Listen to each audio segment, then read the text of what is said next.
मौत के बाद हम असल में अपने घर जाते हैं। हम लोग उल्टा ही सोचते हैं कि हाय राम वो मुझे छोड़ के चला गया। बट सच्चाई ये है कि मृत्यु के बाद हमारी एक तरह से होम कमिंग होती है। तो बहुत से ऐसे लोग हैं जो लोग भूत नहीं बनते, लेकिन फिर भी ये डिसाइड करते हैं कि हमें अभी वहां नहीं जाना, उस दुनिया में अपने घर नहीं जाना। डॉक्टर माइकल कहते हैं कि जैसे जैसे केस को आप अनफोल्ड करते हुए देखेंगे, आगे पढ़ेंगे, आप देखेंगे। नमस्कार नमस्कार दोस्तों, स्वागत है आपका हमारी इस मिस्टिकल सीरीज में, जिसको हम कहते हैं डेस्टिनी ऑफ सोल्स। मृत्यु के बाद क्या होता है, ये उसके बारे में है। ये एक हिप्नोथेरेपिस्ट हैं, डॉक्टर माइकल न्यूटन, पीएचडी। इन्होंने इससे पहले एक किताब लिखी है, जर्नी ऑफ सोल्स। उसमें दो जन्मों के बीच में हम कैसे रहते हैं उसके बारे में है। बहुत से लोगों को ऐसी किताबें पढ़ना या उसको एक्सेप्ट करना बहुत मुश्किल होता है, क्योंकि ये जो डेथ का कॉन्सेप्ट है, आत्मा का कॉन्सेप्ट है, हम लॉजिकल पढ़े लिखे लोगों के लिए ऐसा है जैसे कि गंवार लोग बात कर रहे हैं। बट इसकी रिलेवेंस उनके लिए बहुत ज़्यादा है जिनके घर में अभी अभी किसी की डेथ हुई है, या किसी को अगर ऐसा लग रहा है कि उसकी डेथ होने वाली है, कोई बड़ी बीमारी है।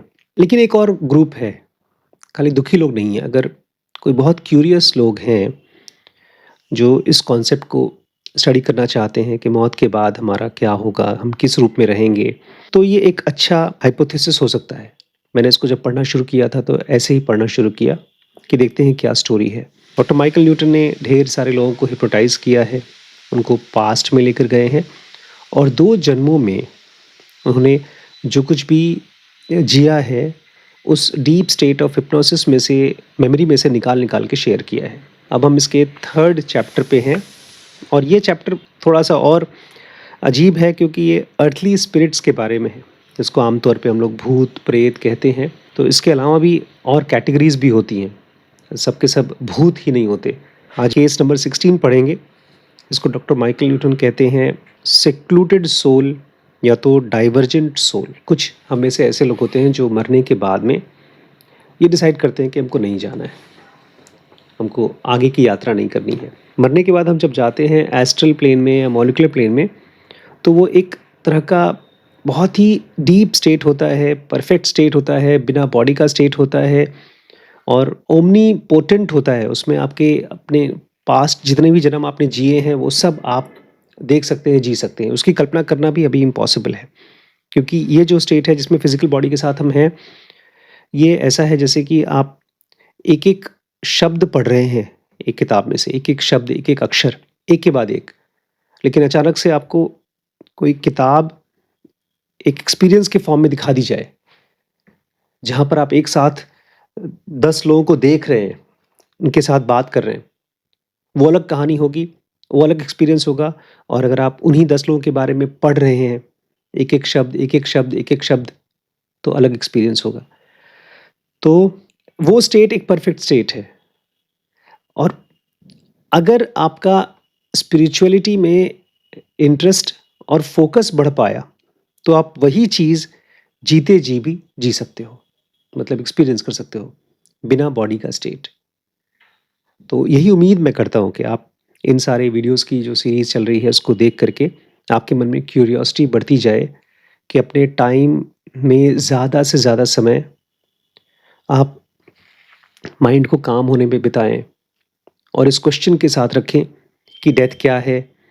और जैसे कि मेरे one of the favourite spiritual teachers हैं जिडू कृष्णमूर्ति, वो बहुत अच्छी चीज़ बोलते थे, अगर आपको डेथ को एक्सप्लोर करना है तो आप ये पूछो कि थॉट्स का डेथ क्या होता है, what is the ending of thoughts, और डाइंग टू योर थॉट्स। मैं उसको डाइंग टू योर मेमोरी भी कहता हूँ, या डाइंग टू योर स्टोरी। हम सबके मन में ना एक स्टोरी चलती है कि मैं ये हूँ, ये मेरा प्यार है, ये मेरा बेटा है, ये मेरी नौकरी है, ये मेरा फ्यूचर है, ये मेरा पास्ट था, और ये चलती रहती है। वही चीज़ एकदम रुक जाती है झटके से जब किसी की डेथ होती है। अगर मेरी डेथ होती है तो मेरे लिए भी रुक जाती है, और अगर किसी और की डेथ हो रही है, मतलब मेरी वाइफ, मेरा बच्चा, मेरे माता-पिता, किसी की डेथ हो रही है, तो वो मेरी लाइफ़ का एक बहुत स्ट्रॉन्ग इमोशनल स्टोरी चल रही है जो रुक जाती है, अटक जाती है। और अगर आपने इस स्टोरी के अलावा कुछ और नहीं एक्सप्लोर किया, जिया नहीं है, तब आप डिप्रेशन में चले जाएँगे, और आपकी हालत इसी आदमी की तरह होगी, केस नंबर 16 की तरह, आप एक डाइवर्जेंट सोल हो जाएँगे। क्योंकि अगर केवल बॉडी ही हम हैं और कुछ हमने जिया नहीं है, तो ये बहुत बड़ी पॉसिबिलिटी है, जो आज हम पढ़ेंगे।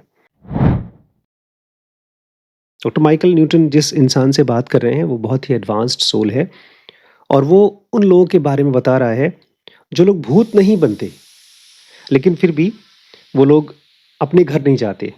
मौत के बाद हम असल में अपने घर जाते हैं। हम लोग उल्टा ही सोचते हैं कि हाय राम, वो मुझे छोड़ के चला गया। बट सच्चाई ये है कि मृत्यु के बाद हमारी एक तरह से होम कमिंग होती है। तो बहुत से ऐसे लोग हैं, जो लोग भूत नहीं बनते, लेकिन फिर भी ये डिसाइड करते हैं कि हमें अभी वहाँ नहीं जाना, उस दुनिया में अपने घर नहीं जाना। डॉक्टर माइकल कहते हैं कि जैसे-जैसे केस को आप अनफ़ोल्ड करते हुए देखेंगे, आगे पढ़ेंगे, आप देखेंगे 2 मोटिवेटिंग फैक्टर्स होती है, जो एक इंसान को सेक्लूज़न में डालती है। हम सब जैसे फैमिली के साथ रहते हैं ना, ऐसे ही अपने साथ भी रहना चाहिए। अकेले। हम अगर अकेले हैं तो अपनी गहराई को समझ पाएँगे, अगर हमारी अंदर आत्मा कोई है, हमारा कोई सोल है तो उसको एक्सप्लोर कर पाएँगे। लेकिन अगर उसकी आदत नहीं है हमको, तो हमारे लिए सेक्लूज़न एक ज़रिया बन जाता है, मरने के बाद एक तरह का भटकना। तो केस नंबर 16 को डाइवर्जेंट सोल कहा गया है। क्यों कहा गया है? देखिए, इसको मैं ये भी कहता हूँ पॉसिबिलिटी ऑफ एरर। जब हम शरीर में रहते हैं और अपनी सोल को जानने की कोशिश नहीं करते हैं, जैसे कि कृष्ण ने अर्जुन से कहा था कि तुम ठीक है अपना कर्म करो, लेकिन एवरी सेकंड तुम्हारे मन में ये बात चलनी चाहिए कि मैं क्या हूँ, आत्मन क्या है, आत्मन क्या है। अगर ऐसा नहीं करते हो, जैसे अर्जुन तो बेचारे परेशान थे, महाभारत में बोलते हैं मैं तो साधु बनना चाहता हूँ। तो कृष्ण यही कहते हैं साधु बनना ये क्वेश्चन है कि मैं क्या हूँ, मैं क्या हूँ। खाली काम-धाम छोड़ कर के अपनी जो भी तुम्हारे लिए कर्तव्य है उसको छोड़ कर के तुम जंगल में चले जाओ, आश्रम में रहना शुरू कर दो, तो वो साधु होना नहीं होता। साधु बनना वो होता है, असली साधु बनना कि क्वेश्चन पूछो कि मैं क्या हूँ या तो सोल क्या है। डॉक्टर न्यूटन पूछ रहे हैं केस नंबर 16 में कि क्या ऐसे भी कोई लोग होते हैं जो मर तो जाते हैं, लेकिन अभी वापस जाने के लिए तैयार नहीं है? क्योंकि अक्सर ऐसा देखा गया है, जो लोग भी मरते हैं वो बहुत जल्दी ही एक टनल के थ्रू गुज़रते हैं, उनको लाइट दिखाई देती है और वहाँ पर उनको मिलते हैं उनके प्रियजन, जिसको सबसे ज़्यादा प्यार करते हैं। और फिर वहाँ से उनकी एक सेकंड जर्नी स्टार्ट होती है, वो अपने ग्रुप के साथ जाते हैं, क्लस्टर ग्रुप के साथ।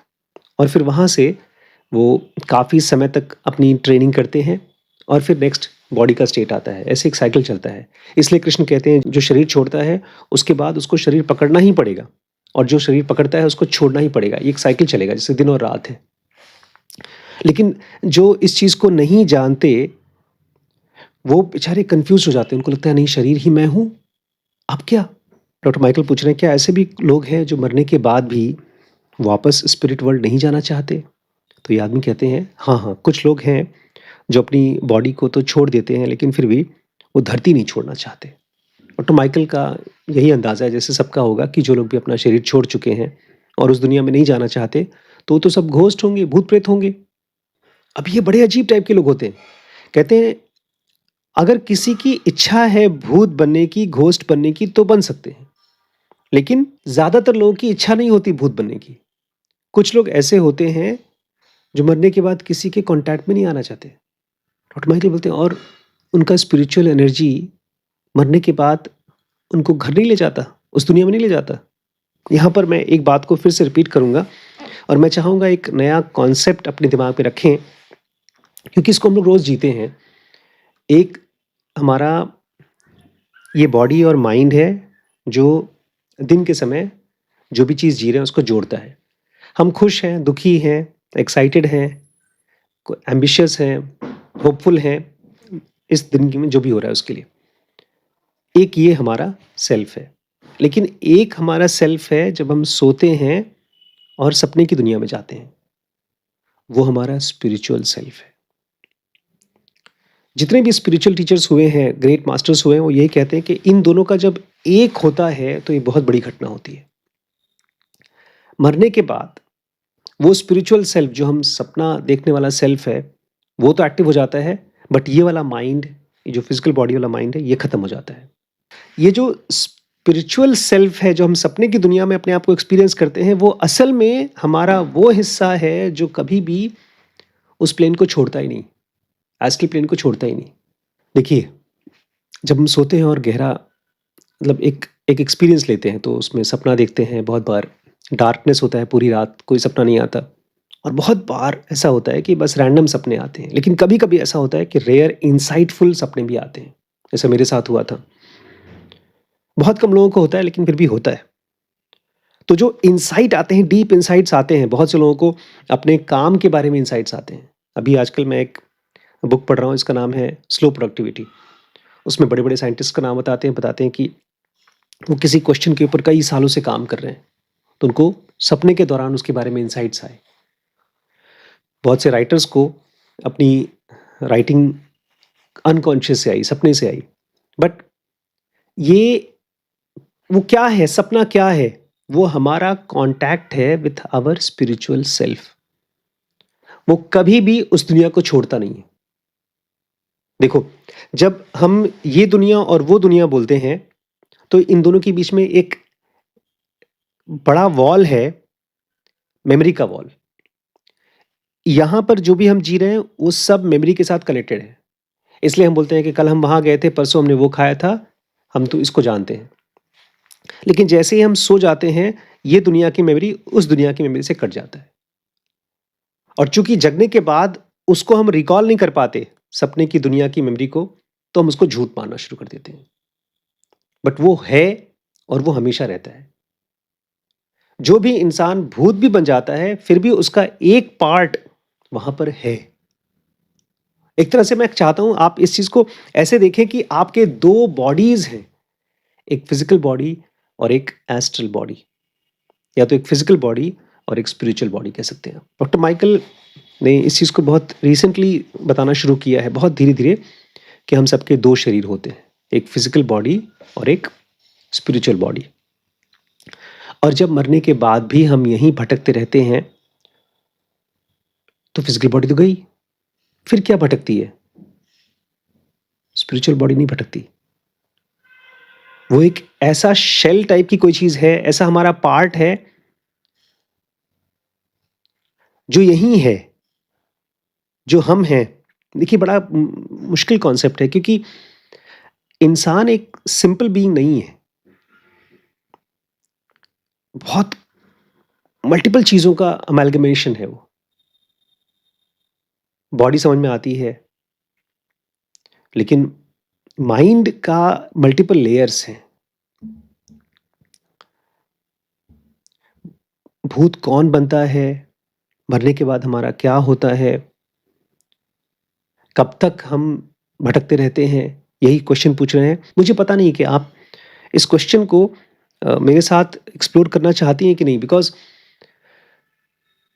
मरने के बाद या इवन जगते हुए भी हम एक फोकस्ड अवेयर लाइफ जी रहे हैं, या डिस्ट्रैक्टेड कंफ्यूज लाइफ जी रहे हैं। बिकॉज डॉक्टर माइकल बोल रहे हैं कि जो लोग सेक्लूडेड सोल्स हैं, जो लोग चूज करते हैं कि हमको भूत नहीं बनना, लेकिन हमें उस दुनिया में जाना भी नहीं है, ये खाली शॉर्ट टाइमर्स होते हैं कि कुछ दिन कुछ महीने के बाद चले जाते हैं, या कई साल तक भटकते रहते हैं। देखिए, फिलहाल तो हम लोग एक वीडियो के फॉर्म में आपस में कनेक्ट कर रहे हैं, बात कर रहे हैं, लेकिन जैसे आप सोएंगे या आप जब यहाँ से जाएंगे, इन बातचीत के साथ में आपका ताल्लुक खत्म हो जाएगा। लेकिन अपने बॉडी, अपने माइंड, अपनी लाइफ के साथ तो ताल्लुक रहेगा, और जो इस बॉडी और माइंड से दुख मिलने वाला है या खुशी मिलने वाली है, उसके साथ भी ताल्लुक रहेगा। अगर आप बहुत दुखी हैं कई दिन तक, कई महीनों तक, या बहुत खुश हैं, तो आप चाहेंगे कि दुख खत्म हो जाए, खुशी बढ़ती रहे। हर कोई ये चाहता है।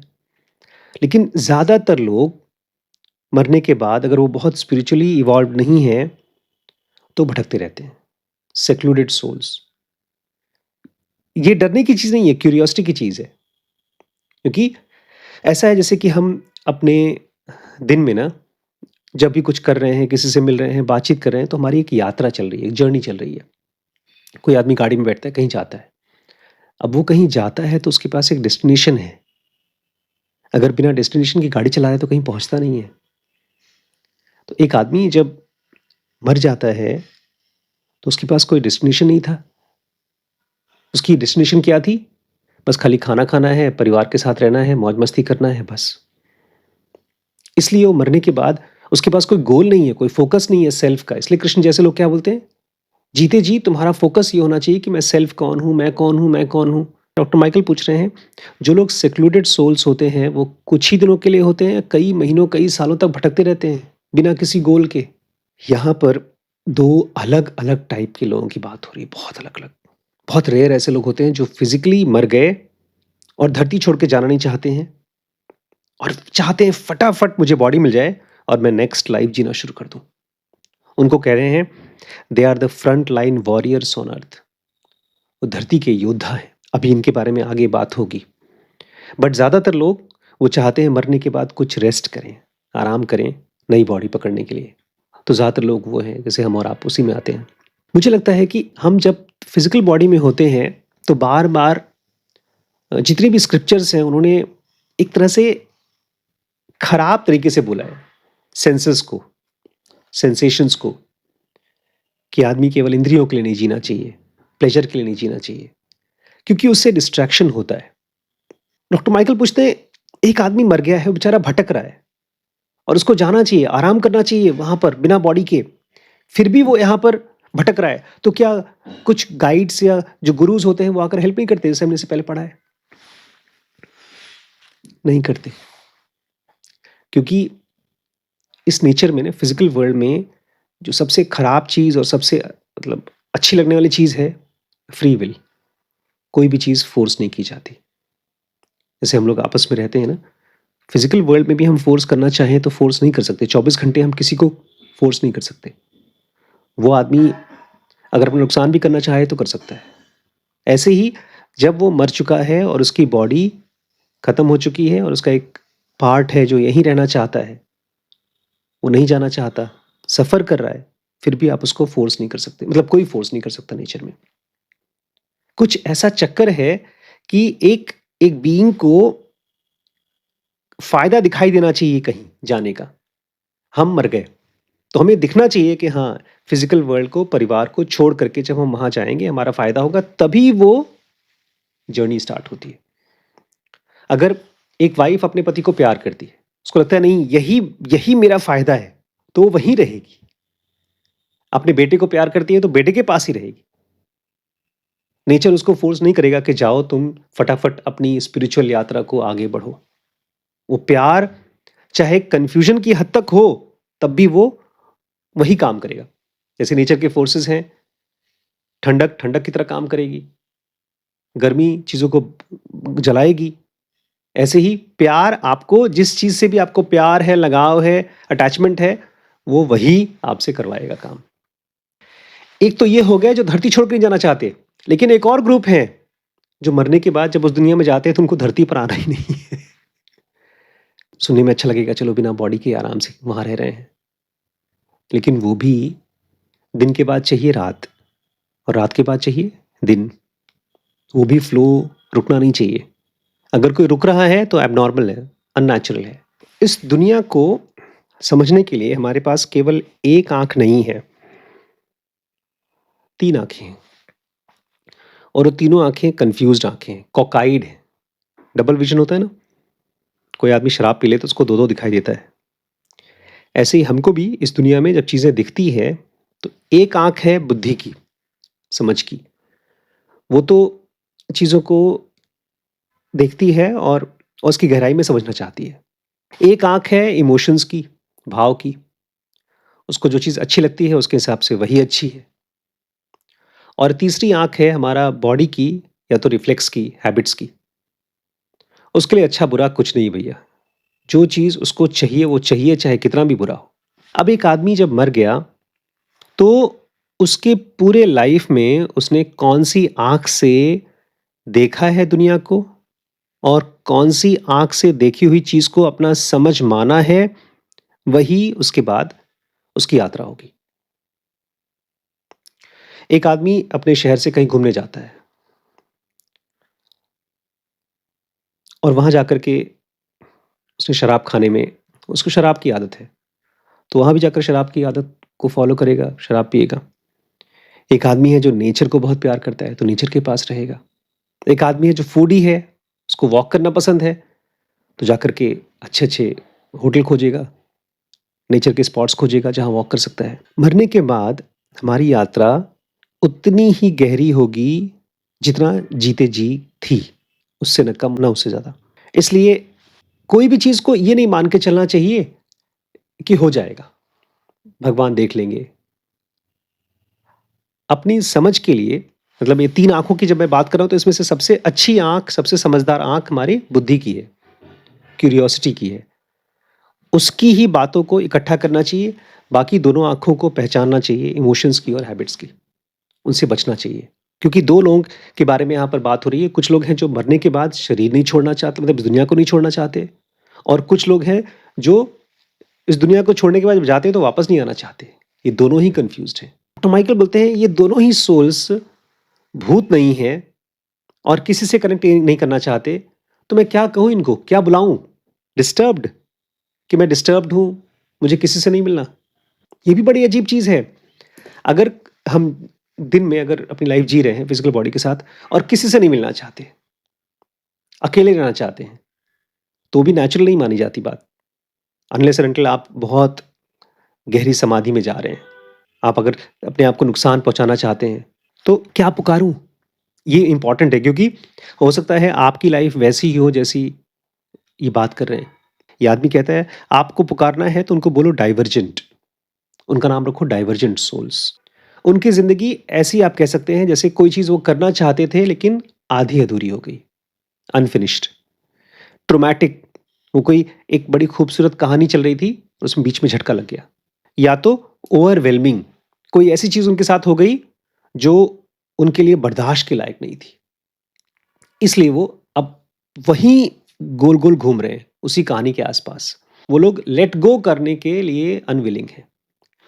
इसका सबसे अच्छा एग्जाम्पल है अफेयर्स, जो कि टूट जाते हैं फिर भी टूटते नहीं हैं। एक लड़का लड़की प्यार करते हैं, लड़की चली गई शादी करके, लड़का अभी भी उसके चक्कर में सोच रहा है प्यार के बारे में कि वापस आएगी, वापस आएगी। ये तो फिजिकल वर्ल्ड में है, लेकिन यही होता है जब आदमी मर जाता है और अपनी कहानियों को पकड़ के बैठता है और छोड़ने के लिए नहीं राजी होता है।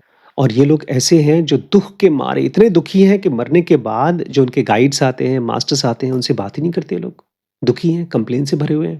तो माइकल पूछते हैं ऐसा क्यों नहीं हो जाता कि उनके गाइड्स, मास्टर्स आ जाएं और घसीट के ले जाएं, जैसे माएँ अपने बच्चों को पकड़ के नहला धुला देती है, ऐसे ही ले जाएं, चार्ज लें और स्पिरिट वर्ल्ड में ले जाएं, चाहे वो मना कर रहे हैं फिर भी। ये आदमी कहता है अगर सोल्स को जबरदस्ती किया जाए किसी सही चीज़ को करने के लिए, तो वो आदमी जिस फंक में है, जिस एक काल कोठरी में फंसा हुआ है, उसमें से सीख नहीं पाएगा। उसको उस काल कोठरी में जो दुख के स्टेट में है, उसमें रह करके ही वो सीखना होगा। जब वो टाइम पीरियड कंप्लीट हो जाएगा, तभी वो आगे निकलेगा। कोई भी समझदारी को फोर्स नहीं कर सकता। एक चीज़ और है, कहते हैं अच्छा मान लीजिए कोई आदमी मर गया, अब उसको नहीं जाना है उस दुनिया में, उसको यहीं रहना है, जाना ही नहीं है, तो फटाफट नई बॉडी दे दो। मैं आज मरा, कल उसको नई बॉडी दे दो। ऐसा क्यों नहीं कर देते हम लोग?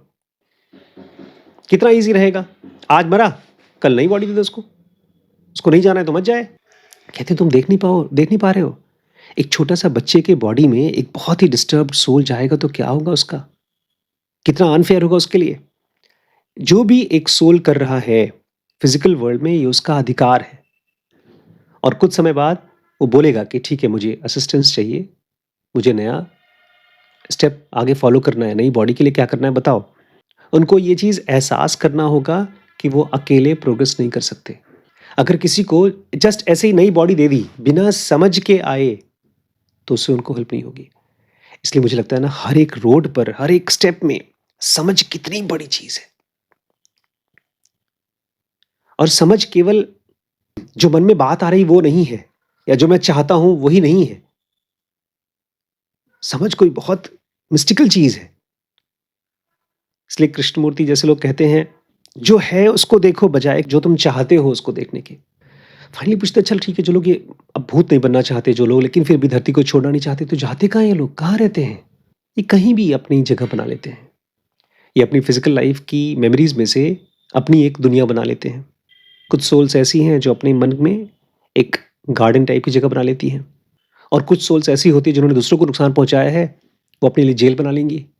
एक ऐसा कमरा बना लेंगी जिसमें कोई खिड़कियाँ नहीं हैं और ऐसी जगहों पे वो अपने आप को ऐसे रख लेंगी कि किसी से कॉन्टैक्ट ना हो, कोई रोशनी ना आए।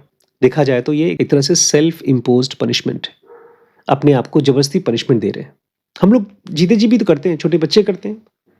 किसी को गुस्सा आया तो अपने आप को ही मार रहा है। सुसाइड वही है, self imposed punishment. Doctor Michael बोलते हैं, हाँ, मैंने सुना है ऐसे लोगों को, जो लोग बहुत ईविल होते हैं, वो मरने के बाद उस दुनिया में जाते हैं और उनकी एक हीलिंग प्रोसेस होती है। बोलते हैं, हाँ, लेकिन उनके साथ अच्छा है, कम से कम वो अपनी जो भी उन्होंने किया है उसको फेस तो करते हैं, मास्टर्स उनको दिखाते हैं। लेकिन ये वो सोल्स हैं जिनके बारे में बात हो रही है कि वो अपने आप के साथ ही रह रहे हैं, किसी के साथ कोई कॉन्टैक्ट नहीं रखना। अच्छा, मुझे फाइनली ये बताइए कि ये जो गाइड्स होते हैं, स्पिरिचुअल मास्टर्स, वो ऐसे लोगों के साथ कैसे डील करते हैं? क्या करते हैं उनके साथ? बोलते हैं उनको टाइम देते हैं, बोलते हैं चलो जितना झेलना है झेल लो, स्वेट इट आउट, कर लो मेहनत, थक लो। बोलते हैं खाली उस सोल के लिए चैलेंज नहीं है, टीचर्स के लिए भी चैलेंज है, बिकॉज़ वो देख रहे हैं, सफ़र कर रहे हैं बेचारे ये, तो टाइम देना पड़ता है। ऐसे माँ अपने बच्चे को स्ट्रगल करते हुए, एक बाप अपने बच्चे को स्ट्रगल करते हुए देखता है, टीचर ऐसे ही। क्योंकि ये लोग ऐसा नहीं कि खाली कन्फ्यूज़्ड हैं, उनको लग रहा है कि मैं जब जाऊँगा अपने सोल ग्रुप के पास, तो लोग मुझे सही तरीके से नहीं देखेंगे। वो कहेंगे मैंने गलत कर दिया। तो अपने आप को टॉर्चर करके, सिक्लूज़न में डाल के, वो सही करने की कोशिश कर रहे हैं। एक तरह से उनको फ़ॉर्मूलाज़ गलत लाइफ़ के अभी समझ में नहीं आए हैं, सही फ़ॉर्मूला समझ में नहीं आए हैं। और ये वो लोग हैं जो अभी बहुत क्लियरली सोच नहीं पा रहे हैं, माइंड नेगेटिविटी से भरा है और इनको ढेर सारा एश्योरेंस चाहिए। कोई उनके गाइड्स आएँगे, मास्टर्स आएँगे, बार-बार उनको समझाएँगे, तब जाकर के ये सेल्फ इम्पोज्ड कन्फाइनमेंट में से बाहर निकलने की स्टेट में आएँगे। डॉक्टर माइकल बोलते हैं, अलग-अलग गाइड्स अलग-अलग तरीके से पर्सुएड करते होंगे ना इन लोगों को? बोलते हैं, हाँ, कुछ तो ऐसे होते हैं मास्टर्स जो जाते ही नहीं हेल्प करने के लिए। बोलते हैं, पहले तुम झेल लो। एकदम स्ट्रिक्ट मास्टर्स होते हैं वो। और कुछ टीचर्स तो ऐसे होते हैं बार-बार जाते हैं उससे बात करने के लिए, उसको समझाने के लिए। क्वेश्चन पूछ रहे हैं डॉक्टर माइकल कि क्या लास्ट में ये सारे के सारे सोल्स निकल जाएँगे उसमें से, सेल्फ इम्पोज्ड कन्फाइनमेंट में से? बोलते हैं इसको ऐसे देखो कि कभी न कभी ये सब के सब निकल जाएँगे। किसी को एनकरेजमेंट चाहिए होगा, किसी को पर्सुएशन चाहिए होगा, बट अल्टीमेटली सब के सब निकल आते हैं। ये दुनिया एक खेल है, जिसमें कि हमारा माइंड स्टोरीज़ बनाता है और उन स्टोरीज़ का एंड, क्लाइमैक्स, स्टार्टिंग और मिडल, उन सबको ऐसे डिसाइड करता है कि ऐसा होना चाहिए और ऐसा नहीं हुआ तो उसके हिसाब से गड़बड़ हो गया। जैसे हम खाना खाते हैं ना, तो लगता है खाने का स्वाद वैसा नहीं है जैसा हमको चाहिए था, दाल वैसे नहीं बनी, चाय का स्वाद अलग है। ऐसे ही हमारे दिमाग में लाइफ की भी कहानियों का एक स्वाद है कि ऐसा होना चाहिए और वैसा नहीं हुआ तो फिर आदमी को लगता है डिस्टर्ब्ड। इसलिए कृष्णमूर्ति जैसे लोग या स्पिरिचुअल मास्टर्स ये कहते हैं कि एक योगी वो है जो किसी भी टाइप के सिचुएशन के प्रति ऐसे रिस्पॉन्ड करे जैसे एक ही है, सब सेम ही है। अगर अच्छा खाना मिले तो उसको भी बोले ठीक है, अगर बहुत अच्छा खाना ना मिले उसको भी बोले ठीक है। बुरी से बुरी चीज़ हो जाए उसको भी देखे और यही रिस्पॉन्ड करे, ठीक है, ऐसी यही लाइफ है। और बहुत अच्छी चीज़ हो जाए उसके लिए भी एक न्यूट्रल रिस्पॉन्स हो। नहीं तो एक बहुत स्ट्रॉन्ग कहानी बन करके हम स्टक हो सकते हैं। ठीक है, तो ये स्टोरी थी हमारी सोल्स इन सेक्लूशन की, इसको डाइवर्जेंट सोल्स भी कहते हैं। ये भूत नहीं बनते बट सेल्फ इम्पोज्ड कन्फाइनमेंट में एक तरह से जेल में डाल देते हैं कई सालों के लिए।